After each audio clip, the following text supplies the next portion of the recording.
हाँ तो नमस्कार फ्रेंड्स। तो नेक्स्ट क्लास के अंदर आप लोगों का फिर से एक बार हार्दिक स्वागत है।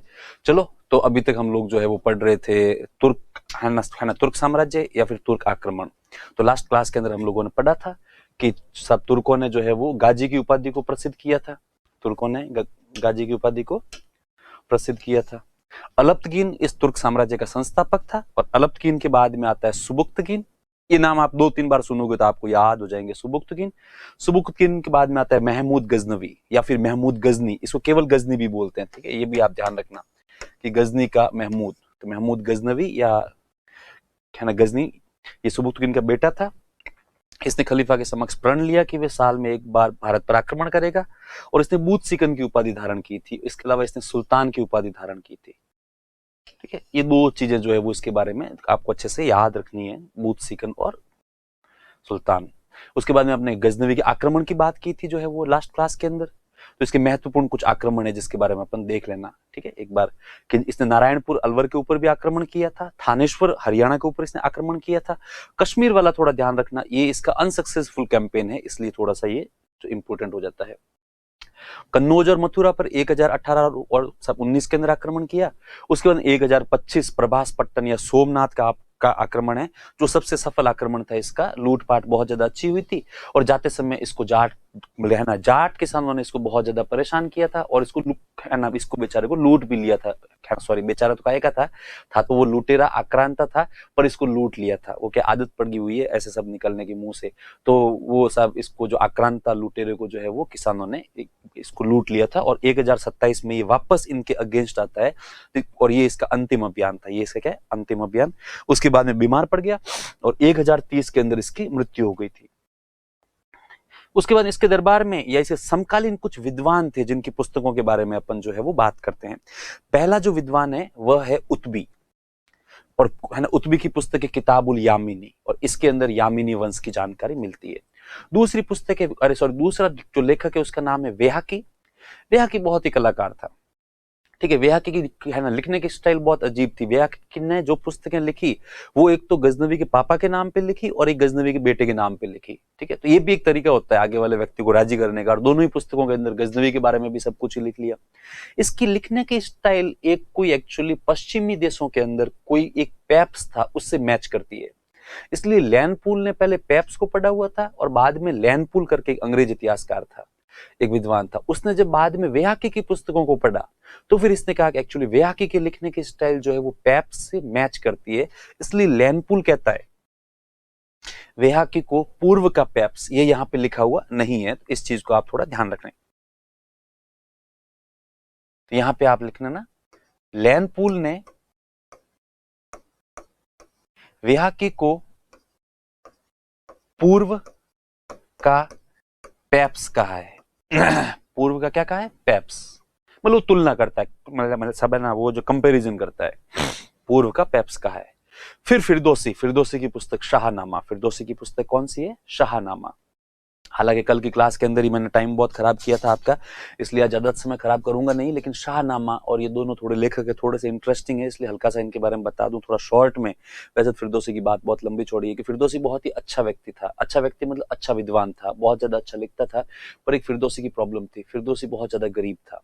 इतना गरीब था कि फिरदौसी के घर वाले जब तक जीवित थे, मतलब इसके पेरेंट्स और बाकी वाले रिश्तेदार, तब तक तो फिरदौसी का जीवन फिर भी चल ही रहा था, लेकिन घर वाले इसको हमेशा ही सब वो जो ताने मारते रहते थे, कुछ तो काम कर जीवन के अंदर। अब उस जमाने के अंदर राइटर होना कोई टैलेंट मानते नहीं थे। बहुत कम ऐसे लकी लोग होते थे जिनको कोई न कोई सा पैट्रॉन करने वाला या फिर संरक्षण देने वाला कोई न कोई मिलता था। वरना आप राइटर हो तो राइटर हो, आपने घर पे बहुत ही शानदार एक पुस्तक लिखी, लेकिन करोगे क्या उसका, क्योंकि प्रिंटिंग प्रेस है नहीं, आपके पास कोई भी रॉयल्टी आ नहीं रही है, आपकी लिखी हुई किताब साइड में पड़ी है। तो फिरदौसी को किसी ने कहा, कहते हैं फिरदौसी बहुत ही अच्छा लिखता था, तो वो फिरदौसी को किसी ने कहा कि तू जा यार किसी को शासक वासक के पास में, उससे हेल्प मांग। तो इसने किससे मांगू यार, तो गजनवी से मांग ले। तो वो फिरदौसी का एक्चुअली गजनवी के ऊपर इतना मन चलता भी नहीं था। तो फिरदौसी इनका नहीं यार, गजनवी खुद ही अपने आप में बहुत ज्यादा कंजूस है, लीचड़ है, क्या ही करेंगे यार, रहने देते हैं। किसी ने कहा भाई इतनी गरीबी में जी रहा है यहाँ पे, तो जाके उससे मिल तो ले। तो कहते फिरदौसी गजनवी के दरबार में गया। गजनवी के दरबार में गया तो बाकी वाले जितने भी स्कॉलर थे वो यूं फिरदौसी को देख के उठ गए। हालांकि किसी ने कहा कौन है ये भिखारी, तो वो सब कोई बोला सब भिखारी नहीं है, ये फिरदौसी है। बस वक्त का मारा है, किस्मत का मारा है, इसको भगवान ने ऐसा हुनर दिया जिसका कोई यहाँ पे सब कद्रदान नहीं है, बाकी ये तो फिरदौसी फिरदौसी है। तो वो गजनवी ने कहा अच्छा अच्छा, हाँ भाई तेरे बारे में बहुत सुना हुआ है, वैसे तू मुझसे एक बार मिला हुआ भी पहले, चल बता यहाँ यहाँ पे कैसे आज। तो फिर इसने कहा कि साहब मैं ठीक ठाक लिखता हूँ और एक मतलब कलाकार हूँ, मतलब कलाकार तो क्या हूँ, एक मतलब विद्वान व्यक्ति हूँ ऐसा लोग कहते हैं। तो कोई थोड़ा बहुत ऐसे फाइनेंशियल हेल्प या सपोर्ट मिल जाती ज्यादा अच्छा रहता। गजनवी बहुत ज्यादा कंजूस था, बहुत ज्यादा लिचड़ था। अब वो मूल रूप से एक लुटेरा था, अब वो लूट पाट करता था लोगों को, दे तो क्या ही किसी को ही पैसे। तो कहते हैं एकदम से गजनवीन का अच्छा अच्छा अच्छा अच्छा लिखता है, पर ऐसे कैसे मान लूं मैं, तो तू मतलब है ना सब लिखता है। कल को ऐसे तो लोग लाइन बनाकर आएंगे, हर कोई कहेगा कि मैं अच्छा गाता हूँ, कोई कहेगा मैं ना वो सब अच्छे चित्र बनाता हूँ, कोई कहेगा मैं अच्छा लिखता हूँ। कुछ अपनी कलाकृति लेके आओ साथ में तो फिर पता चले। फिरदौस इनका साहब मैं आज तो कुछ है ना साहब लेके आया नहीं हूँ। तो वो एकदम से गजनवी थोड़ा सा जोश में आ गया। वो कहते हैं किस्मत खराब होती है तब आदमी ऐसी हरकतें करता है। तो गजनवी एकदम से जोश में आकर गजनवी का देख भाई मैं वो है ना बिना प्रूव के तेरे को कुछ नहीं दूं, पर हालांकि इतने सारे लोग कह रहे हैं तू मतलब बहुत ज्यादा अच्छा है, तो चल ठीक है माना कि तू मतलब अच्छा है। यदि तू वाकई में अच्छा लिख कर लेकर आया और वो लाइन है यदि मुझे पसंद आई तो मैं तुझे एक लाइन पे एक सोने का सिक्का दूंगा। अब मुंह से निकल गई, हो गई गलती उससे, उसने कह दिया तू जा लिख के लेके आ। अब फिरदौसी के साहब लॉटरी लग गई। फिरदौसी ने कहा एक लाइन का एक सोने का सिक्का। गजनवी का पक्का, बस शर्त ये वो तेरी बात पसंद आनी चाहिए। इसने कहा ठीक है सर, बस बिल्कुल अब तो आप चिंता ही मत करो। फिरदौसी गया और फिरदौसी ने जाके लिखा शाहनामा। और शाहनामा अब देखो उस जमाने के अंदर स्पाइरल तो होते नहीं थे, कैसा पे मतलब ऐसे डायरेक्ट पेज पे लिख लिए लेके आ गए लो साहब ये मतलब मेरी बुक है। उस जमाने में होती थी मैन्युस्क्रिप्ट्स। तो इसने मूल रूप से शाहनामा जो ऐसा मैन्युस्क्रिप्ट्स के ऊपर लिखा। अब मैन्युस्क्रिप्ट का वजन बहुत ज्यादा था। तो फिरदौसी के बारे में कहते हैं कि फिरदौसी उसको एक कोई गाड़ी के अंदर भर के लेके आया था, बैल गाड़ी या कोई भी ऐसी गाड़ी थी उसके अंदर रख के लेके आया, पूरे बोरे के अंदर भर के गाड़ी को खड़ा किया बाहर। फिर कुछ लोगों से कहा भाई थोड़ी हेल्प करना, इसको थोड़ा उठाना, और सब उस पुस्तक को लिया कंधे पे। कंधे को लेके जैसे ही इसके गजनवी के दरबार में एंटर हुआ तो गजनवी देखते ही पहचान गया। लेकिन गजनवी ने जैसे ही वो बोरा देखा तो गजनवी की हालत खराब हो गई। अब गजनवी को अपना वो प्रॉमिस याद आया, मैंने कहा था एक लाइन का एक सोने का सिक्का दूंगा। अब गजनवी कंजूस और लीचड़, तो सब गजनवी ने अब फिरदौसी ने बोरा रखा साइड में और फिरदौसी ने आदाब किया। अब गजनवी पहचानने से इनकार कर दिया, तू कौन। तो उसने कहा साहब मैं फिरदौसी। अच्छा अच्छा हाँ तो बोल क्या। तो साहब आपने वो लिखने के लिए कुछ कहा था ना, तो हाँ हाँ हाँ बता। तो कहता उसने सब निकाला अंदर से शाहनामा। शाहनामा अब तो एक ही पुस्तक है, उस जमाने में ऐसे छोटे छोटे वॉल्यूम थे। तो सर कहा ये लो। अब वो शाहनामा के वॉल्यूम इधर उधर लोगों को पकड़ाया। अब देखो क्या ना गजनवी खुद तो लुटेरा था, वो तो क्या ही समझे इन बातों को, भाई कैसा लिखा हुआ अच्छा है बुरा है। लेकिन बाकी वाले जितने भी विद्वान थे स्कॉलर थे पास में, उन्होंने पढ़ा और सब पढ़ के कहे साहब शानदार, ऐसी रचना तो कभी कभी होती है। अब शानदार। अब गजनवी सबकी तरफ आंखें निकाले, आंखें निकाल निकाल मतलब इशारे करे करे निकम्मो कोई तो बुराई करो इसकी, पर साहब कोई भी गजनवी की भावना को समझ नहीं पाया। और सबने कहा सर शानदार शानदार शानदार। तो वो एकदम से गजनवी ने कहा चलो ठीक है भाई शानदार शानदार रखो साइड में, अपन कुछ काम करते हैं। काम हुआ, काम खत्म होते गजनवी उठा है ना चलो ठीक है। तो एकदम से फिरदौसी ने हाथ खड़ा किया सर। तो वो गजनवी कहता क्या कि सर मैं ये पुस्तक लिख के लेके आया हूँ ना शाहनामा आपके लिए। कि हाँ हाँ हाँ बिल्कुल बिल्कुल बहुत अच्छी पुस्तक है भाई। और इसने एकदम से इशारा किया, अरे भाई इसको थोड़े बहुत सोने और चांदी के सिक्के दे दो इसको रिवॉर्ड। अब देखो फिरदौसी एक आर्टिस्ट था, कलाकार था। कलाकार थोड़े बहुत यूं मतलब सेल्फ रेस्पेक्ट भी होती है उनकी, थोड़े होते भी वैसे खिसके हुए टाइप से। ये फिरदौसी का ये है ना रिवॉर्ड दे दो मतलब क्या है, क्या होता है सर। बात हुई थी अपने बीच में, तो कौन सी बात हुई थी। तो फिरदौसी का सर आपने कहा था कि मैं एक लाइन का एक सोने का सिक्का दूंगा। गजनवी का दिमाग खराब हो गया तेरा, मैंने ऐसा कब कहा तुझसे कि सर आपने कहा था, पूछ लो इनसे सबसे। अब गजनवी बाकी वाले लोगों से कब कहा मैंने ऐसा, अब सब गजनवी के सामने तो कौन कहेगा आपने ऐसा कहा था। तो बाकी वालों ने कहा सर, अब वो बाकी वाले चुप हो गए सारे सारे। फिरदौसी के सर कहा था बिल्कुल, उसने कोई नहीं कहा था, चुपचाप ये जो भी रिवॉर्ड दे रहा हूं उठा इसको, निकल यहां से, भग यहां से। फिरदौसी ने कहा साहब जिंदगी भर गरीबी में जिया हूं अभी तक, गरीबी में जी लूंगा और गरीबी में ही मरूंगा, पर ये रिवॉर्ड विवॉर्ड नहीं लूंगा। वैसे आप मुझे अभी जितना ऑफर कर रहे हो ये बहुत है, लेकिन नहीं, जो बात हुई थी वो तो बात ही हुई थी। तो वो गजनवी का तू है ना एक सुल्तान के ऊपर मतलब है ना झूठे आरोप लगा रहा है, इस बात पे मैं तेरी गर्दन भी काट सकता हूँ, लेकिन लोग कहते हैं तू मतलब अच्छा लिखता है इसलिए भग यहाँ से निकल। तो कहते फिरदौसी को भगा दिया, जबकि फिरदौसी ने एक फूटी कौड़ी लेने से इनकार कर दिया। फिरदौसी वहां से थोड़ा सा आगे बढ़ा और फिरदौसी आगे बढ़ा, पीछे से किसी ने कहा साहब जैसा तैसा भी आर्टिस्ट है बेचारा, कलाकार है। तो फिर उसने कहा हाँ चल ठीक है वापस बुलाओ उसको। तो कहते वापस बुलाया गया। तब वो गजनवीन का देख यार मेरी एक्चुअली प्रॉब्लम है, मैं सुबह से लेकर शाम तक कई लोगों से मिलता हूँ, मुझे कोई ज्यादा बातें याद रहती नहीं है। हाँ अब तू चूंकि कह रहा है अब मुझे याद आया, हाँ ऐसी कुछ बात हुई तो थी अपने दोनों के बीच में, पर ये देख तूने सोना सम जो है ना बीच में तूने खुद ने ऐड किया है, सोने की बात नहीं हुई थी, एक्चुअली बात हुई थी सिक्के की। इसलिए तू ऐसा कर, सिक्के ले और जा यहाँ से। फिरदौसी के नहीं साहब सोने के सिक्के की बात हुई थी, उसने कोई है ना सोने के सिक्के की बात नहीं हुई थी, तू तो अपने सिक्के उठा और निकल यहाँ से। अच्छा बता क्या है इसमें, कितनी लाइन है? उसने कहा साहब 40,000 श्लोक है, मतलब 80,000 लाइनें।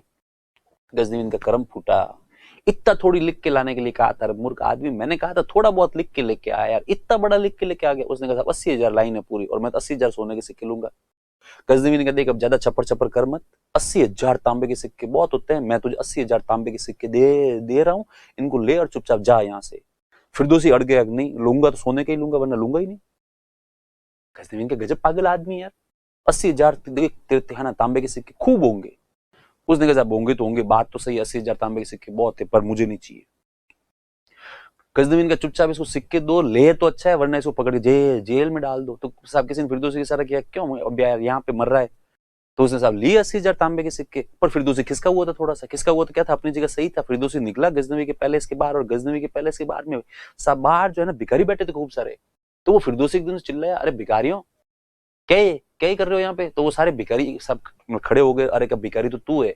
फिरदौसी ने कहा भिखारी जैसा लगता हूँ पर भिखारी हूं नहीं, तुम लोग बताओ कर क्या रहे हो यहाँ पे? तो बस कुछ नहीं, गजनवी के दरबार के बाहर ऐसे बैठे हैं पैलेस के बाहर में, कभी कोई कुछ है ना डिजाइन रुपया रुपया। तो फिर क्या देखो तुम लोग तो भिखारी हो जो हो, लेकिन उस दुनिया का सबसे बड़ा भिखारी जो अंदर पैलेस के अंदर बैठा है और तुम लोग यहाँ पे यूं ही आशा लगा के बैठे हो। मैं जो चूंकि तुम लोगों को भिखारी दिखता हूँ पर भिखारी नहीं हूँ, आओ तुम लोग लाइन लगा के।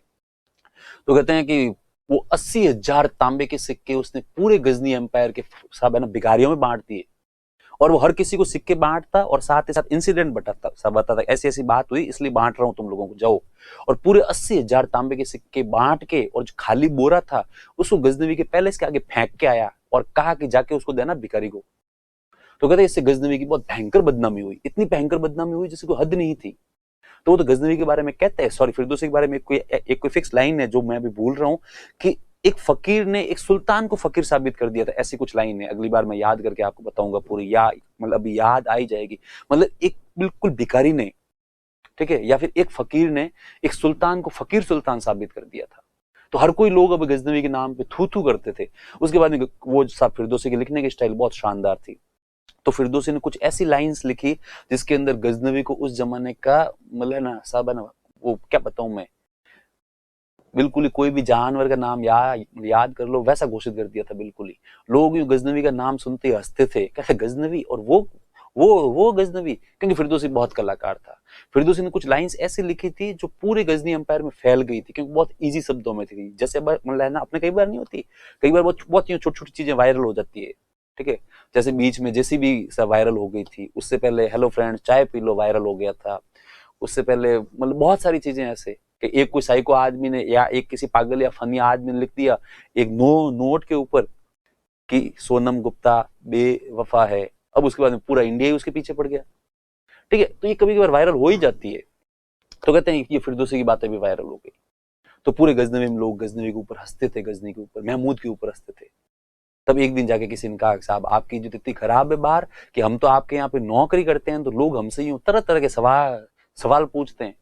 तो वो कहता है गजनी क्या क्या बात कर रहे हो यार, उसने इतनी इज्जत खराब कर दी। कैसा लेखक है, मैं आपसे हमेशा इससे ही कहता हूँ ये राइटर लोग और पढ़े लिखे लोग होते हैं इनसे पंगा नहीं लेते, पर आपने लिया और अब यदि उसको मरवा दिया तो उसकी बातें सही होगी और अपनी बात गलत हो जाएगी। तो फिर ये जो है ना महमूद गजनी कहता है क्या करें अब। तो सब देखो अब इज्जत सब है ना पूरी बिखेरी भी उसने, रायता पूरा उसने सब है ना पूरा उसने फैलाया है, अब वापस उसको समेटेगा भी वही। तो ये बात सही है। तो उस बात पर जो है वो गजनी कहता है तो आज महमूद कहता है इधर आ एक लेटर लिख, और उसके बाद में बहुत ही पोलाइट लैंग्वेज में एक लेटर लिखवाता है। कहता है फिरदौसी भाई साहब कैसे हो आप, मैं आशा करता हूँ आप अच्छे होंगे। एक्चुअली मेरी याददाश्त थोड़ी कमजोर है पर अब मुझे बिल्कुल सब कुछ याद आ गया है कि आपके मेरे सोने के सिक्के की बात हुई थी, एक्चुअली गलती मुझसे हो गई जो मैं भूल गया था और अब मैं इसका प्रायश्चित चाहता हूँ। तो 80,000 सोने के सिक्के और 80,000 मेरी जो गलती है उसका जुर्माना 1,60,000 सोने के सिक्के आपके पास में भेज रहा हूं और प्लीज इसे स्वीकार करो। और फिर लास्ट में सेकंड सब मतलब है ना पैरा के अंदर लिखता है कि आपने ये जो मेरी इज्जत का रायता फैलाया है ना, आपकी इच्छा हो तो, रिक्वेस्ट है आपसे, कोई ऑर्डर नहीं है, तो प्लीज इसको थोड़ा सही भी कर दो, बहुत इज्जत खराब हो गई है मेरी, और हाँ आपको भविष्य में और भी किसी चीज की जरूरत हो तो आप प्लीज मुझसे बेफिक्र होकर मांगना। और आपका गजनबी करके लेटर भेजा और कहा जाके ये देखे आओ, एक आदमी का जाओ रे 1,60,000 सोने के सिक्के उसकी छाती पे बाढ़ के आओ, देख के आओ। तो वो गया एक आदमी, आदमी जो गया वो भी मूर्ख ही था। वो जैसे ही फिरदौसी के घर का एड्रेस पूछते पूछते फिरदौसी के घर पे पहुंचा तो पता लगा फिरदौसी मर गया, और फिरदौसी की जनाजे की तैयारियां चल रही थी, वो भी वहीं पे सब खड़ा हो गया। अब उसका फिरदौसी का अंतिम संस्कार भी कर दिया गया। अब उसके बाद उस व्यक्ति ने पूछा कि साहब फिरदौसी के पीछे परिवार में कौन है, तो सब पता चला फिरदौसी की बेटी है। तो वो फिरदौसी की बेटी के पास में जाता है और कहता है मुझे एक्चुअली जो सब महमूद गजनी ने भेजा है और ये एक लेटर दिया है आपके नाम, आप पढ़ लो। तो कहते हैं कि सब जैसे ही, अब तक तो क्या लोगों में डाउट था कि भाई है ना, या तो महमूद झूठ बोल रहा है या फिर सब है ना फिरदौसी झूठ बोल रहा है। लेकिन उस लेटर को जैसे ही उसने पढ़ा और पढ़ के उसने एक किसी और व्यक्ति को पकड़ाया, फिरदौसी की बेटी ने कहा इसको पढ़ो आगे, उसने भी आगे पढ़ा, तब सबके फंडे क्लियर हो गए। महमूद गजनी झूठ था और फिरदौसी सही था, लेकिन फिरदौसी मर गया था। अब वो आदमी था वो भी मूर्ख था। उसके बाद में उसने फिरदौसी की साहब है ना बेटी को साहब बिल्कुल इंसिस्ट किया कि तू मतलब तू ये रख 1,00,000 है ना 60,000 सोने के सिक्के। लेकिन जैसा बाप वैसी बेटी, फिरदौसी की बेटी ने साफ साफ मना कर दिया कि नहीं मुझे नहीं चाहिए। उन्होंने कहा नहीं आपको तो रखना ही पड़ेगा, सुल्तान का आदेश है। उसने कहा बोले सुल्तान का आदेश और बोले किसी का आदेश हो, मुझे 1,00,000 सोने के सिक्के नहीं चाहिए, मतलब नहीं चाहिए, 1,60,000 वापस ले जाओ। तो वो साहब महमूद के लोगों ने उसको धमकाया, का चुपचाप रख वरना अभी था ना वो है ना पकड़ के मारेंगे अभी। तो उसने चल ठीक है जाओ तुम लोग। तो वो चले गए। फिर मैंने जैसा भी कहा, जैसा बाप वैसी बेटी। फिरदौसी की बेटी ने वापस घर के बाहर आई, घर के बाहर आके कहा कि पूरे गजनी आसपास के पूरे एम्पायर के सभी है ना सारे भिखारियों को इनवाइट करती हूँ, आओ और मुझसे ना सोना ले जाओ। तो पूरे 1,60,000 सोने के सिक्के पूरे एम्पायर के अंदर बांट दिए गरीबों को। तो उसके बाद में तो मतलब गजनी सब महमूद की इज्जत की जो धूड़ उड़ी, वो कभी मरते दम तक उसको कभी सुधार नहीं पाया। इसलिए कहते हैं एक फकीर एक सुल्तान को फकीर सुल्तान अरे है ना वो है ना सुल्तान फकीर साबित करके चला गया था। इसलिए फिरदौसी की ये पुस्तक बहुत ज्यादा प्रसिद्ध है, ईरान का राष्ट्रीय ग्रंथ है। भूलना मत फिरदौसी की पुस्तक शाहनामा, फिरदौसी की पुस्तक शाहनामा। फिर अलबरूनी ये पुस्तक भी बहुत ज्यादा इंपॉर्टेंट है। इसका नाम है तहकीक हिंद या किताबुल हिंद। तहकीक का मतलब होता है इन्वेस्टिगेशन करना, ठीक है। तो तहकीक हिंद मतलब इंडिया की इन्वेस्टिगेशन। किताबुल हिंद मतलब है ना यहाँ पे मतलब किताब का तात्पर्य हिस्ट्री है, तो हिंदुस्तान का इतिहास मतलब ना सिंपल, या फिर हिंदुस्तान की किताब। तो तहकीक हिंद या किताबुल हिंद। भारत के बारे में बताने वाला पहला स्रोत, ऐसी लाइन नहीं है भारत के मतलब बारे में बताने वाला, तात्कालिक भारत के बारे में बताने वाला ये जो पहली अच्छी पुस्तक मानी जाती है। हालांकि ये लाइन आप काट देना, ये कि एक्चुअली कई बार हम लोग बोलते हैं और वो स्टूडेंट्स वो नोट्स में लिख लेते हैं ऐसे, ठीक है। उसके बाद अलबरूनी अलबरूनी की बात करते हैं अपन। यह खीवा ख्वारिज्मी का निवासी था। ख्वारिज्म उस जमाने के अंदर एक एम्पायर था अफगानिस्तान के अंदर, वहां पे एक शहर था खीवा, तो ये खीवा का निवासी था। तो ये गजनवी ऐसा नहीं है कि केवल हिंदुस्तान के ऊपर अटैक करता था, गजनवी चारों डायरेक्शन में टाइम टू टाइम अटैक करता ही रहता था क्योंकि लुटेरा था। तो इसने खीवा के ऊपर अटैक किया, खीवा के ऊपर अटैक किया तो वहां पे इसने अलबरूनी को बंदी बना लिया, क्योंकि ये आपको पता है उस जमाने के अंदर धन को तो लूटते ही थे, साथ ही साथ लूटते थे स्लेव, दास, गुलाम। तो इसने जो है वो अलबरूनी को वहां पे बंदी सब बना लिया। कालांतर में इसको जब पता लगा, इसको सब है ना सब महमूद गजनी को, कि अलबरूनी एक विद्वान शासक है, इसको खूब सारी भाषाएं आती है, खूब सारे सब्जेक्ट्स का नॉलेज है और बहुत इंटरेस्टिंग आदमी, बहुत अच्छी अच्छी बातें करता है। तो इस बात पर इसने जो है वो गजनवी को इसको अलबरूनी को वहां से निकाला जेल से और फिर अपने दरबार में रख लिया। कहा कि तू आज के बाद यहीं रहे मेरे पास में। तो इसने कहा चलो ठीक है। तो अपन ये अलबरूनी के बारे में पढ़ते हैं। अलबरूनी का है ना सवाल आता है मेंस के अंदर, इसलिए आप ध्यान रखना, इसकी या तो इसके नाम से या फिर इसकी पुस्तक के नाम से आने की संभावना ज्यादा रहती है। तो he was from Khiva Khwarezm. Ghaznavi attacked on Khiva and imprisoned Al-Baruni. Later on, Ghaznavi made him his court astrologer. कालांतर में गजनवी ने इसे अपना दरबारी ज्योतिषी बनाया या फिर दरबारी बनाया, इतना बहुत है क्योंकि इसको कई सारे सब्जेक्ट्स का जो है वो नॉलेज था। अब जब उसके बाद में गजनवी कन्नौज आक्रमण के समय आ रहा था, तब इसने अलबरूनी ने कहा उससे सब है ना महमूद गजनी से, कहा साहब मैंने सुना है कि आप वहां इंडिया अटैक करने के लिए जा रहे हो, मैं भी चलूं क्या साथ में? तब उसने चल साथ में। पर उसने क्यों? कि साहब मुझे वैसे एस्ट्रोलॉजी का नॉलेज तो है, पर मैंने सुना है वास्तविक एस्ट्रोलॉजी तो भारतीयों को ही आती है, अपना नॉलेज तो ठीक ठाक ही है, कहाँ काम चला रहे हैं बस, और वैसे भी इंडिया देखने की इच्छा है। इसने कहा चल। तो ये कन्नौज आक्रमण के समय साथ आया था, ये वाला प्रश्न आप ध्यान रखना।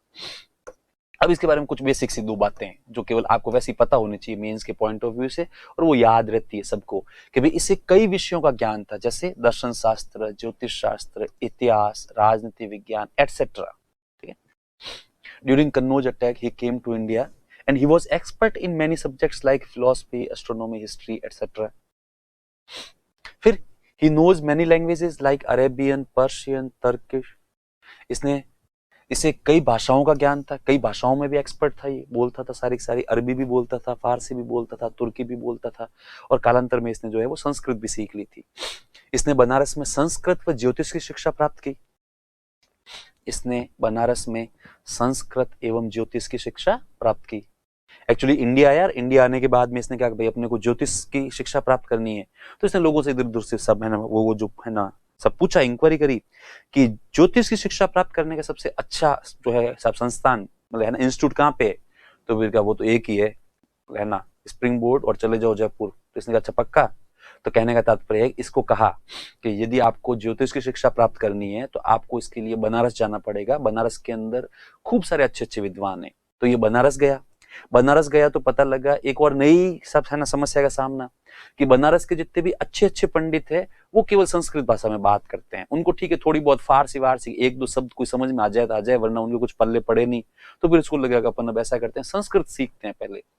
तो इसने एस्ट्रोलॉजी सीखने के लिए पहले संस्कृत सीखी, और जब संस्कृत के अंदर एक्सपर्ट हो गया था तो एक्सपर्ट होने के बाद में फिर ये वापस किसी आचार्य के पास में गया और कहा कि साहब मुझे अब आप है ना एस्ट्रोलॉजी सिखाओ। तो फिर इसको एस्ट्रोलॉजी भी सिखाई। तो वो तो आपको एक सिंपल सा फैक्ट है भाई, एस्ट्रोलॉजी के लिए वैसे ही एक बनारस ही एकमात्र केंद्र था सबसे बड़ा उस जमाने के अंदर। फिर इसने यूक्लिड की ज्योमेट्री का संस्कृत में अनुवाद किया।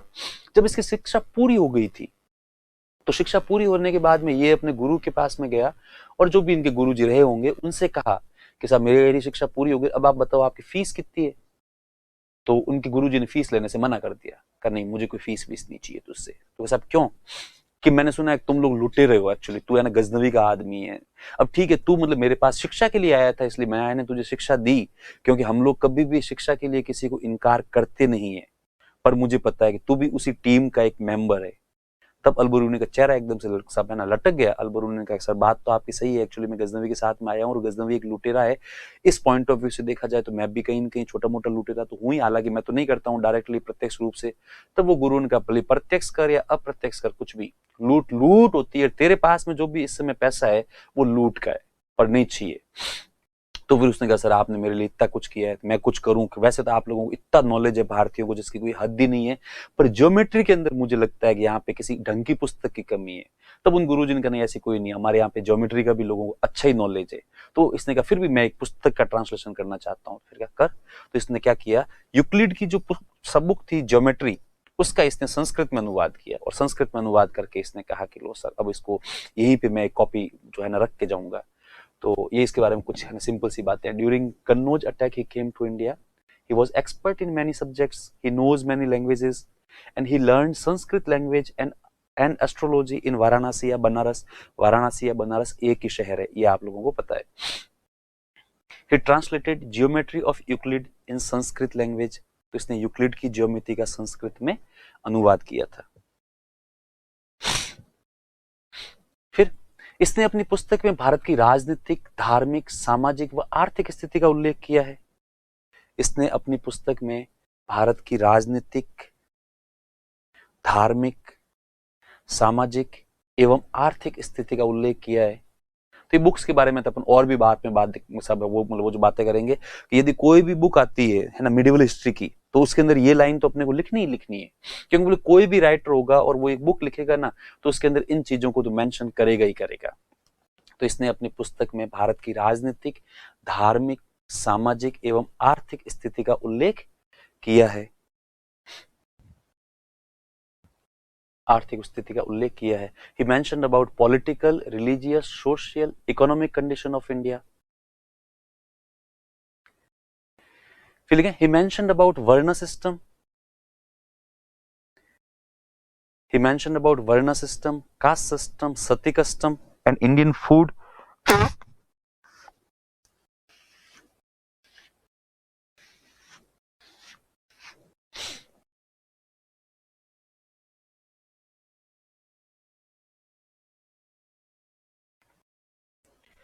ठीक है।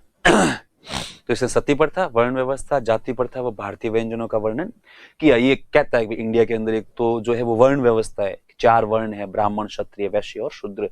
उनके बीच में फिर वापस खूब सारी जातियां हैं, ठीक है। और ये जाति व्यवस्था यहाँ पे थोड़ा सा बहुत ज्यादा कॉम्प्लिकेटेड है। फिर इसने कहा कि मैंने एक दो बार या कुछ बार यहाँ पे जो है वो है ना सती कस्टम भी देखा कि महिलाएं जो है वो सती होती है अपने मतलब अपने पति के साथ में। इसके अलावा वो भारतीय खान पान की डेफिनेटली बातें करेगा ही करेगा। इसके अंदर सारी बातें इसकी अलबरूनी की ऐसी, केवल किताब का नाम याद रखना है आपको, बाकी आप एक बार सारी बातें सुनते हो तो वो आपको याद रहेगा ही रहेगा। He mentioned about वर्ण system, caste system, Sati custom and Indian food, ठीक है। फिर यह भारतीयों के ज्ञान की प्रशंसा करता है। He praised about knowledge of Indians, he praised about knowledge of Indians। तो यह भारतीयों के ज्ञान की जो है वो प्रशंसा करता है। ये कहता है भारतीय बहुत इंटेलिजेंट होते हैं, और ये कहता है कि बस भारतीयों को तो मैं क्या बताऊं, भारतीय तो मल्टी डायमेंशनल होते हैं कि भाई एक तो यहाँ पे सारे के सारे लोग, अधिकतर लोग विद्वान हैं। ये कहता है कि मैं जहां से आता हूं वहां पे बहुत कम लोग होते हैं, और उनके लोग यूं नाम यूं सब है ना अंगुलियों पे रखते हैं कि उस शहर में एक वो विद्वान व्यक्ति है या फिर 4 या 5 विद्वान व्यक्ति है। फिर ये कहता है बनारस, बनारस में तो आप मतलब जिससे बात करो वही विद्या का भंडार लगे आपको, मतलब हर किसी व्यक्ति से बात करते ही आपको लगे ले यार कहाँ आ गए अपन, मतलब हर कोई व्यक्ति विद्वान है। तो ये कहता है भारतीयों का नॉलेज है वो अल्टीमेट है। पर वो लास्ट में वापस क्रिटिसाइज भी करता है, कहता है भारतीयों के पर एक समस्या है, वो कुएं के मेंढक होते हैं, सब नैरो माइंडेड होते हैं। ये केवल है ना अपनी संस्कृति के बारे में जानते हैं, वो तो है अपनी संस्कृति के बारे में अच्छे से जानते हैं, दर्शन के बारे में जानते हैं, एस्ट्रोलॉजी एस्ट्रोनॉमी हर चीज के बारे में जानते हैं, लेकिन जो चीज इनकी देखी हुई नहीं होती है उसको ये मानते ही नहीं। वो कहते हैं ऐसा तो हो ही नहीं सकता। तब मैं कहता हूं साहब है, मैं जहां से आया हूं वहां पे ऐसा होता है। इन्होंने कहा नहीं नहीं नहीं, झूठ है ये। तो एक तरफ तो ज्ञान की प्रशंसा करता है, लेकिन साथ ही साथ कहता है कुएं के मेंढक होते हैं। कुएं के मेंढक नहीं होता, कुएं के मेंढक को लगता है कि यही इस दुनिया का सबसे बड़ा जो जल स्रोत है, मतलब यही समुद्र है, यही नदी है, यही तालाब है। अब उसको कौन समझाए कि भाई आप कुएं के मेंढक हो। हालांकि भारतीय नहीं थे कुएं के मेंढक, उसको एक दो बार कहीं पर उसका मतलब वो जो ईगो क्लैश हुआ होगा, इसलिए इसने लिख दिया कि भारतीय बहुत विद्वान होते हैं, हर फील्ड के अंदर इंटेलिजेंट होते हैं, बस एक ही बात है कि दूसरे व्यक्ति की बात को कभी मानते नहीं, अपनी ही बात को जो है वो लेके बैठे रहते हैं। तो वो कहता है कि भारतीयों के ज्ञान की प्रशंसा करता है, और इसने भारतीयों को कूप मंडूक मतलब अर्थात संकीर्ण सोच नहीं, संकीर्ण सोच यहाँ पे गलत लिखा हुआ है, इसका मतलब ये होता है केवल अपने नॉलेज को ही सही मानना, ठीक है। Although he mentioned that Indians are very narrow minded, narrow minded. फिर एक चीज और लिखता है जो यहां पे लिखी हुई नहीं है, ठीक है। देखिए अल-बरूनी लिखता है, Al-Biruni stated that the followers of Aryabhata believed that earth is round and its rotate on axis. Aryabhata के अनुयायी मानते हैं, ये अपनी पुस्तक में लिखता है, यहाँ पे ये और आर्यभट्ट के अनुयायियों की मजाक उड़ाता है कि आर्यभट्ट के अनुयायी मानते हैं कि पृथ्वी गोल है, पृथ्वी गोल है। तब आप देख लो अल-बरूनी एक विद्वान व्यक्ति था, मतलब वहां के लिए विद्वान था, सेंट्रल एशिया के लिए, लेकिन तब तक ही अल-बरूनी को लगता था पृथ्वी जो है चपटी है, फ्लैट है। तो वो इसलिए तो हंसता है, कहते हैं यहाँ पे आर्यभट्ट नामक एक व्यक्ति हुआ था पहले के जमाने में, और आर्यभट्ट बोल के गया है कि पृथ्वी गोल है और यह अपनी धुरी पर घूमती है। तो इस बात पे हंसता है, और है ना, और बाद में काफी लंबे समय तक जो है वो इसके इस पॉइंट को एक जो है ना माध्यम बना बनाकर कई सारे लोगों ने लिखा है कि अरे भारतीय, वहां तो कोई आर्यभट्ट करके एक व्यक्ति हुआ था, उसने कहा था पृथ्वी गोल है, भारतीय इस बात को मानते और है। तो इसका मतलब भारतीयों को मतलब कब से ही पता था कि पृथ्वी गोल है। ये जो इसको अल-बरूनी को और अल-बरूनी के और भी जितने साथी थे उनको बहुत बाद में पता लगा। तो ये एक आप जो है ना पॉइंट लिख देना कि आर्यभट्ट के अनुयायी मानते हैं, अल-बरूनी के अनुसार आर्यभट्ट के अनुयायी मानते हैं कि पृथ्वी गोल है। Al-Biruni stated that the follower of Aryabhatta believed that earth is round कि पृथ्वी गोल है और अपनी धुरी पर घूमती है, और अपनी धुरी पर घूमती है।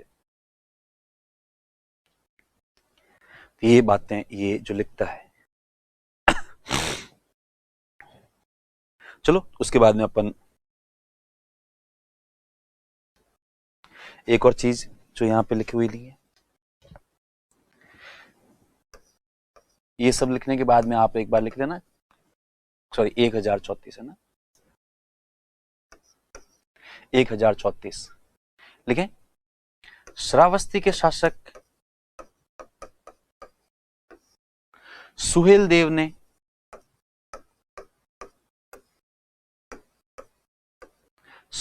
ने गजनी साम्राज्य के सेनापति गाजी मियां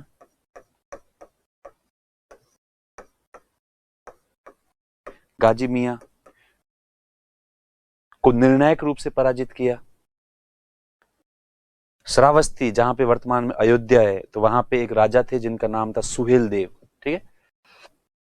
तो उस समय हालांकि जो महमूद गजनी की मृत्यु हो गई थी 1030 में, उसके बाद में उसका सब है ना बेटा था सब है ना सत्ता में, और उसके बेटे के समय का सबसे महत्वपूर्ण जो सेनापति था गाजी मियां को अयोध्या लूटने के लिए भेजा था, लेकिन सुहेल देव ने गाजी मियां को और गजनी की सेनाओं को बहुत ही बुरे तरीके से पराजित किया और यहां से खदेड़ दिया, और उसके बाद में बहुत लंबे समय तक वापस गजनी एम्पायर से किसी की हिम्मत नहीं हुई कि इंडिया के ऊपर आक्रमण कर सके, क्योंकि संपूर्ण सेना को तहस नहस कर दिया था। तो 1034 एडी में श्रावस्ती के शासक सुहेल देव ने गजनी की सेना, मोहम्मद गजनी की सेना, इसके बेटे का नाम था मोहम्मद, इसका खुद का नाम था, आप लोग ध्यान मत रखना, ठीक है मौलाना, वो जो पहला था महमूद गजनवी और दूसरा है मोहम्मद गजनी। तो की सेना, गजनी के सेनापति गाजी मियां को निर्णायक रूप से पराजित किया एवं भारत की धरती से खदेड़ दिया था, एवं भारत की धरती से खदेड़ दिया था। तो Suhel Dev defeated decisively the army of गाजी मियां। चलो इसी के साथ ही जो है वो आगे बढ़ते हैं। नेक्स्ट जो है हम लिखेंगे मोहम्मद गौरी के बाद के बारे में। किसके बारे में लिखेंगे? मोहम्मद गौरी। मोहम्मद गौरी के बारे में कुछ चीजें सिंपल सा ध्यान रखना है। इसके एक सिंपल से फैक्ट आते हैं कि इसका संबंध एक्चुअली गौर प्रांत से था, इसलिए गौरी कहलाया। इसलिए ये क्या कहलाया था? गौरी, जबकि इसका वास्तविक नाम था मोहम्मद बिन साम। ठीक है, तो ये आता है कि भाई ये गौरी क्यों थी, गौरी इसकी कास्ट थी या क्या था? नहीं, गौर इसका प्रांत था, इसकी जगह थी, इसलिए इसको गौरी बोलते हैं। अपन अभी जो मध्यकालीन भारत के इतिहास के अंदर जब जैसे जैसे आगे पढ़ेंगे तब अपन देखेंगे कि उस जमाने के अंदर एक कल्चर था कि आपको शहर के नाम से जाना जाता है, कि आप जयपुर है तो आपको मतलब है ना वो सब, मतलब आप मतलब है ना जयपुर के हो तो आपको जयपुर भी बोलेंगे, लखनऊ को है तो सब है ना वो है ना लखनवी बोलेंगे, यदि नागौर से आपका संबंध है तो सब नागौरी। तो वैसे वैसे इसका संबंध गौर से था, इसलिए इसको गौरी बोलते हैं। इसकी राजधानी गजनी थी। इसकी राजधानी भी क्या थी? गजनी। और इसका गजनवी से कोई संबंध नहीं था। इसका गजनवी से कोई संबंध नहीं था। He was from Ghor province, hence called as Gauri.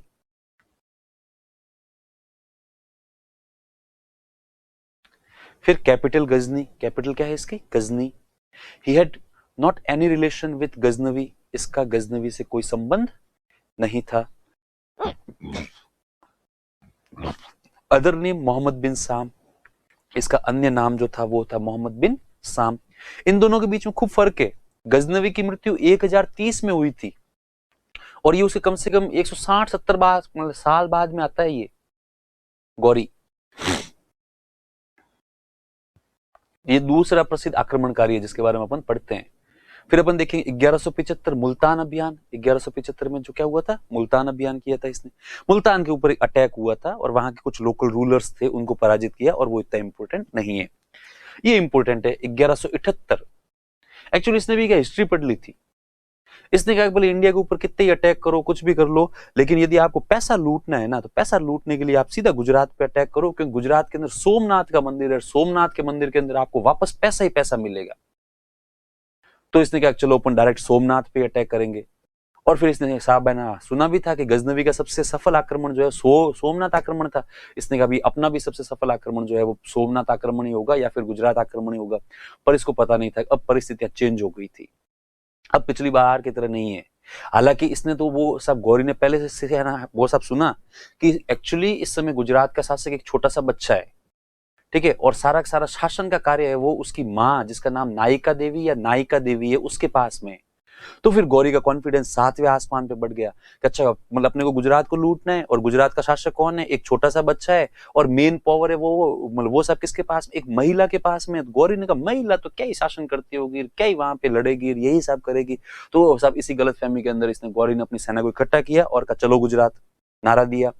इधर जब नायिका देवी को पता लगा कि मोहम्मद सब गौरी नाम का एक कोई लुटेरा है वो सब गुजरात लूटने के लिए आ रहा है, तो फिर उसने अपने अधीन जितने भी सामंत थे उनको सबको पत्र लिखे और कहा मुझे आप लोगों की हेल्प की आवश्यकता है, और सभी लोगों ने वो सब रेस्पॉन्ड भी दिया। सब लोग मिलने के लिए आए भी सही, सब मिलने का तात्पर्य युद्ध करने के लिए आए। युद्ध करने के लिए आए तो नायिका देवी ने कहा कि ये इनके पैर मेरी जमीन के ऊपर गिर जाए ऐसा मैं होने नहीं दूं, इसलिए चलो अपन लोग बॉर्डर पे चलते हैं। तो उस जमाने में गुजरात का बॉर्डर था माउंट आबू के आसपास वाला इलाका। तो वो नायिका देवी अपनी संपूर्ण सेना को लेकर जो माउंट आबू के आसपास में वहां पे कोई जगह है कयादरा, ठीक है, वहां पे आ गई और वहां पे आके अपनी सेना को पूरा खड़ा किया। और सब उसके बाद नायिका देवी ने अपने सैनिकों को ऑर्डर दिए कि यहाँ का छप्पा छप्पा देख लो, तुम्हें हर चीज की जानकारी होनी चाहिए, किस तरफ रास्ता है, किस तरफ ब्लॉक है, पहाड़ है, और फिर मैं तुम लोगों को जैसे जैसे खड़ा करती हूँ वहां वहां पे खड़े करना, सब ना तुम लोग सब ना खड़े रहना, और फिर अपन दुश्मन को आने देते हैं। तो कहते साहब इसने ऐसा ही किया। इसने बिल्कुल आराम से वो के सबसे पहले पूरा मौका मुआयना देखा, मौका मुआयना देख के उसने अलग अलग सैनिक टुकड़ियों को अलग अलग जगह पर जगह पर खड़ा किया, और फिर खुद किसी ऊंचे स्थान पर जाकर बैठ गई। और वहां पे उस जमाने के अंदर उनकी एक अलग लैंग्वेज होती थी, सब झंडे के माध्यम से सिग्नल भेजते थे, सायरन के माध्यम से सिग्नल भेजते थे, ड्रम के माध्यम से सिग्नल भेजते थे, और हर सिग्नल का एक सब है ना मीनिंग होता था। इतना तो आप लोगों को इतना तो आप लोगों को है ना पता ही है। तो साहब वो जाके खड़ी हो गई, इधर सब गौरी की सेना आई। गौरी की सेना बेफिक्र होकर आ रही थी, क्योंकि गौरी ने कहा हुआ था डरने की कोई बात नहीं है। शासक एक छोटा बच्चा है और वास्तविक शक्ति एक महिला के पास में है जिसका नाम है नायिका देवी, पर उसको पता नहीं था उसका नाम था नायिका देवी। जैसा नाम वैसा काम, उसने नायकों वाले काम किए। तो गौरी की सेना जैसे आबू की तराई के अंदर एंटर हुई, तो सब इसके नायिका देवी के सैनिक तो सब एक बार उतावले हुए इनको मारते हैं, लेकिन नायिका देवी ने ऊपर सिग्नल भेजा, नहीं अंदर आने दो, एक बार इनको ढंग से अंदर आने देते हैं। तो कहते हैं सब जैसे जैसे गौरी की सेना अंदर एंटर होती गई और नायिका देवी को लगा कि यस अब एकदम से सही टाइम है, और वैसे ही नायिका देवी ने एकदम से सिग्नल दिया। तो सिग्नल देते ही नायिका देवी की सेना ने इतना बड़ा मास अटैक किया गौरी के ऊपर कि गौरी की सेना को और गौरी को दोनों को समझ में नहीं आया हुआ क्या उनके साथ में। वो तो सब इधर उधर भागे भागे, तो सामने भाग के जाए आधा ही किलोमीटर और सब पता लगे सामने पहाड़ी है, कहीं पर खाई है, कहीं पर मतलब ऐसा लगाना कुआ है। तो उसके बाद नायिका देवी की सैनिकों ने गौरी को भगा भगा कर मारा। तो कहते हैं इतना निर्णायक रूप से पराजित किया था कि वो गौरी हक्का बक्का हो गया, और गौरी बड़ी मुश्किल से यहाँ से अपनी जान बचाकर भागा, और कुछ सैनिक उसके साथ में थे। बाकी वाले सैनिक अपनी जान बचाने के लिए कोई दाएं बाएं इर्द गिर्द जहां पे जो भी डायरेक्शन मिला उस डायरेक्शन में भागा।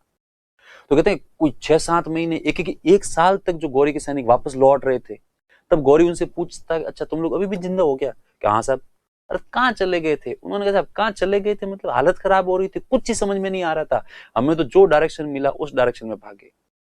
फिर किसी ने वापस गौरी से कहा वापस चले साहब आक्रमण करने। गौरी ने कहा पागल हो क्या, पिछली बार बेइज्जती करवा के आए वो कम है क्या, और मुझे तो इतने बुरे तरीके से मारा पता नहीं है ना, सारे लोग मेरे पीछे पड़े हुए थे।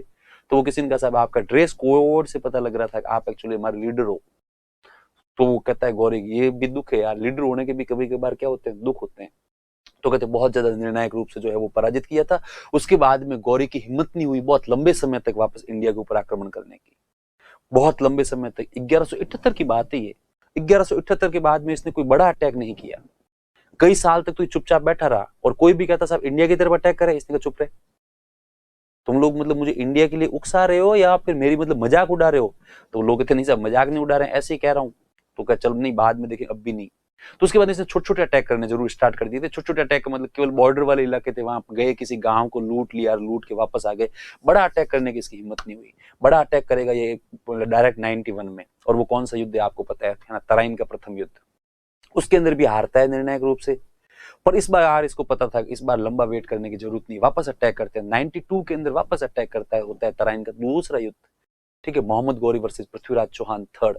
उसके अंदर पृथ्वीराज चौहान थर्ड की सब जो है ना पराजय होती है, और इस बार जो गौरी की विजय होती है, तो गौरी कहता है चलो फाइनली जीत गए, अंत भला तो सब भला। तो ये इसके बारे में अपन कुछ लिखेंगे। तो गुजरात कैंपेन आप देख लेना, मोहम्मद गौरी ने गुजरात पर आक्रमण किया। गुजरात का शासक मूल सेकंड या भीम सेकंड था, मूल सेकंड या भीम सेकंड था। The ruler of Gujarat was मूल सेकंड / भीम सेकंड। वास्तविक शक्ति भीम की माता नायिका देवी के हाथों में थी। The real power was in hand of his mother नायिका देवी। तो वास्तविक शक्ति भीम की माता नायिका देवी के हाथों में थी, नायिका देवी के हाथों में थी। गुजरात की राजधानी अनिहल पाटन थी। गुजरात की राजधानी क्या थी? अनिहल पाटन। तो नायिका देवी ने काम भी कौन सा किया? नायकों वाला।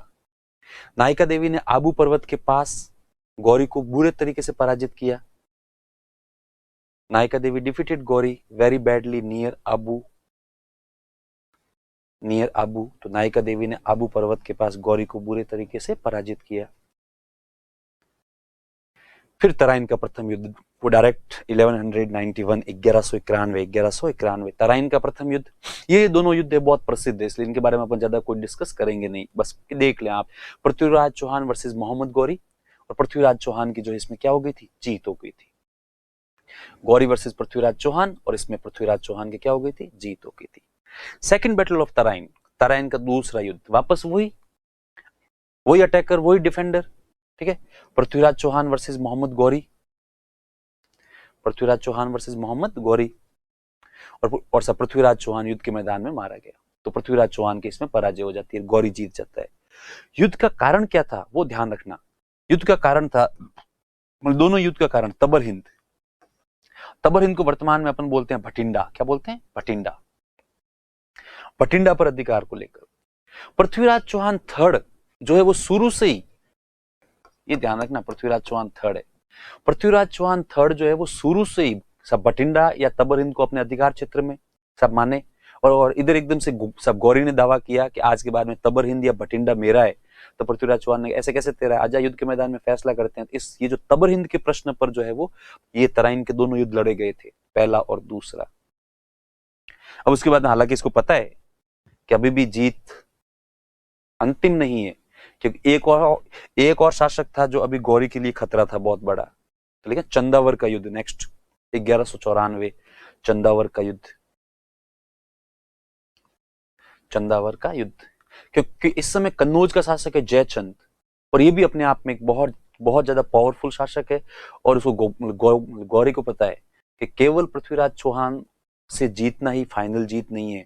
यदि आप यूं चाहते हो कि आपका साम्राज्य सुरक्षित रहे यहाँ पर, तो इसलिए जो जयचंद को पराजित करना जरूरी है। इसलिए इन दोनों के बीच में युद्ध होता है। इस युद्ध के अंदर जो है वो जयचंद गहड़वाल की सब पराजय होती है। जयचंद गहड़वाल वर्सेस मोहम्मद गौरी, और गौरी की जीत हुई। गौरी की क्या हो गई थी? जीत हो गई थी। आप में जिसको याद नहीं रहे वो लोग लिख देना। जयचंद गहड़वाल की जो राजधानी थी वो थी कन्नौज, या जयचंद गहड़वाल जो है वो कन्नौज का शासक था। कन्नौज का क्या था? शासक। अब उसके बाद अब जो गौरी आश्वस्त हो गया था, मैंने कहा था ना पहले जितने भी लोग आए थे वो केवल लूटपाट करके वापस जाते, लेकिन तराइन के दूसरे युद्ध के बाद में गौरी ने डिसाइड किया कि अब अपन यहीं पर रहेंगे और यहां पर रहकर सब शासन चलाएंगे, मतलब ना कंटिन्यू करेंगे, और सब ऐसा इसने किया भी। अब इसने क्या किया, चूंकि अब इसको वापस गजनी की याद आ रही थी, गजनी इसको जाना भी था, तो इसने, इसका एक सेनापति था जिसका नाम था सब कुतुबुद्दीन ऐबक। तो गौरी ने अपने सेनापति कुतुबुद्दीन ऐबक को विजित क्षेत्रों का गवर्नर नियुक्त किया और स्वयं गजनी चला गया। स्वयं जो है गजनी चला गया। Ghori appointed his commander Qutbuddin Aibak as governor of conquered area and went to Ghazni.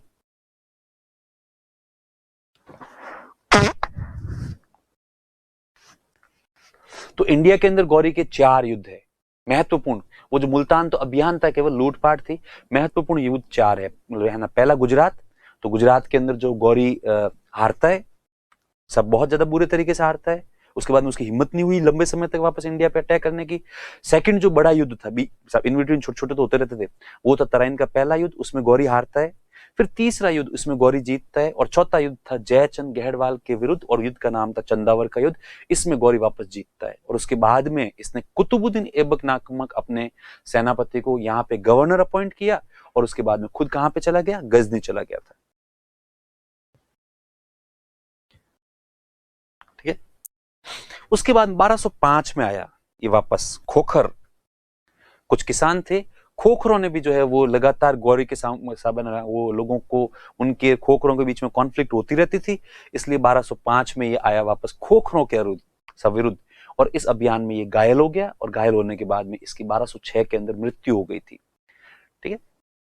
तो 1205 कैंपेनिंग अगेंस्ट खोखर, खोखरों के विरुद्ध अभियान, खोखरों के विरुद्ध अभियान।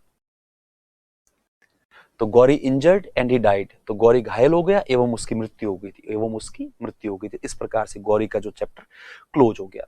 अब उसके बाद में अपन गौरी से संबंधित कुछ एक दो बातें हैं वो अपन देखते हैं कि एक तो कुतुबुद्दीन ऐबक ने गौरी की मृत्यु के बाद में ना, अब सब जैसे ही गौरी मरा तो वो तो अपन बाद में देखेंगे गौरी के उत्तराधिकारी कौन थे, कैसे थे, कोई सब ढंग का था नहीं गौरी का उत्तराधिकारी। इसलिए कुतुबुद्दीन ऐबक को लगा चलो मौका है, ठीक है, मौका है, तो यहाँ पे एक जो है एक मतलब चांस मारते हैं, तो इसने अपने आप को स्वतंत्र शासक घोषित कर दिया। इसलिए गौरी के बाद में जो अपन पढ़ेंगे नेक्स्ट क्लास के अंदर कुतुबुद्दीन ऐबक के बारे में कि कौन था, कहां से आया और कैसे इसने अपने आप को स्वतंत्र शासक घोषित किया। तो खैर गौरी की मृत्यु के बाद में कुतुबुद्दीन ऐबक ने स्वयं को स्वतंत्र शासक घोषित कर दिया। After death of Ghori, Qutbuddin Aibak declared himself independent ruler. इसने कहा अपन स्वतंत्र है, आज के बाद में किसी के अधीन नहीं है। अब गौरी के बारे में एक जो फैक्ट देखते हैं, बस एक ही है कि गौरी ने मोहम्मद बिन साम नाम के सिक्के चलाए। गौरी ने एक्चुअली सिक्के चलाए जिनके ऊपर नाम लिखा हुआ था मोहम्मद बिन साम, लेकिन आरंभ के अंदर हमारे यहाँ पर लोगों को पता नहीं था एक्चुअली जिसको हम लोग बार बार मोहम्मद गौरी बोल रहे हैं, उसका नाम जो है वो मोहम्मद बिन साम है। इसलिए ये सिक्के ज्यादातर जो है वो दिल्ली के आसपास के क्षेत्र से मिले थे, ठीक है, उस इलाके के अंदर ज्यादा पॉपुलर थे, इसलिए इन जो सिक्कों का नाम पड़ गया था दहलीवाल कोइंस। तो गौरी ने मोहम्मद बिन साम नाम के सिक्के चलाए जिन्हें दहलीवाल सिक्के कहा जाता है। इन सिक्कों पर देवी लक्ष्मी का चित्र मिलता है, ठीक है, क्योंकि उसको गौरी को पता था कि यदि अपन सिक्के अपनी स्टाइल में चलाएंगे पता नहीं यहाँ के लोग उसको अडॉप्ट करेंगे, उसको यूज भी करेंगे कि नहीं भी करेंगे, इसलिए इसने उसके ऊपर देवी लक्ष्मी का चित्र बनवाया। हालांकि अधिकतर इतिहासकार मानते हैं कि इसने कोई नए सिक्के चलाए ही नहीं थे। भारत के अंदर पहले से जो ही हिसाब सिक्के चल रहे थे उन सिक्कों के ऊपर ऑलरेडी देवी लक्ष्मी का चित्र था। उसने एक तरफ केवल अपना खुद का नाम अंकित करवाया, ठीक है, अपना खुद का नाम लिखवा दिया, वरना सिक्के वही थे। अब पता नहीं, वो तो देखो सबके अलग अलग मत होते हैं, इतिहास के अंदर हर व्यक्ति को अपना मत रखने की अनुमति होती है। तो खैर ये था गौरी के बारे में। नेक्स्ट क्लास के अंदर अपन पढ़ेंगे जो है वो अलग, यहाँ पे एक नया वंश स्थापित होगा, उसका नाम है दास वंश, गुलाम वंश या ममलूक वंश। क्यों बोलते हैं इनको दास या गुलाम, इसके बारे में अपन बात करेंगे कल। आज के लिए इतना बहुत है। थैंक यू, नमस्कार एंड टेक केयर।